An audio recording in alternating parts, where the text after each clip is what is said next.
Welcome back to my channel, and as you probably don't know, since I don't think many people do, but my game is done, and I've released it. It's all over. Probably not going to work on it anymore or update or anything like that, but you know, who knows. But in this video, instead of talking about making the game, I want to talk about what I learned from making the game.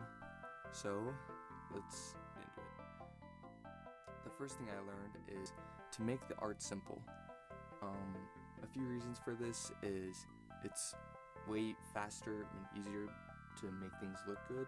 Like, you don't have to work as hard, which, you know, it's like, oh, you're not putting as much work into the game, but you know, when you're a single person and this is your first game, it's very, very helpful to just get your ideas out there and still make things look nice. The art I had before, which was still simple-ish, but you know, not as simple as the art it is now,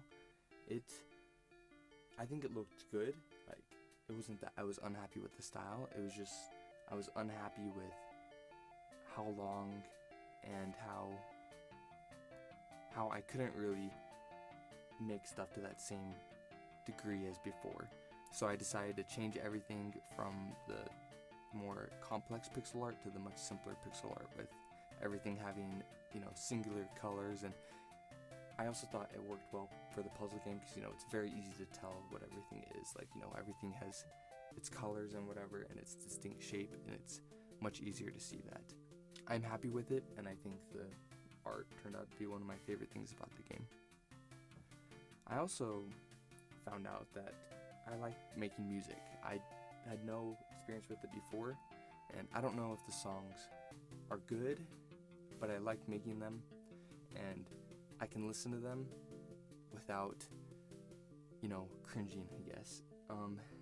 We'll see how that goes, you know, in a few years. Will I be like, these songs are terrible, or maybe I'll be like, that's pretty good. But I like making music. I use this free thing called Boscow or something like that. Boscow C. I don't know how to say it, but I saw it in a Brackeys video and it seemed neat, so that's what I used. I'll put a link to it in the description. I also learned, one of the biggest things I learned is make it easy to switch out things, including the art.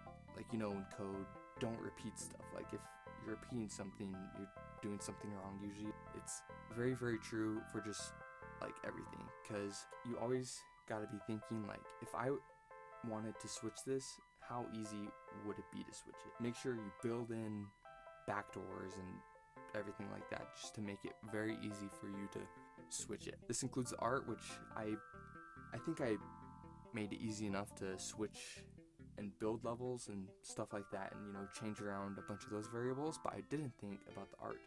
So when I did make that switch that I was talking about before, it was very painful and very long. And in my next projects, I'm gonna make sure that when I start making art, like, I build in the stuff so I don't have to worry about that whole hassle that I went through before.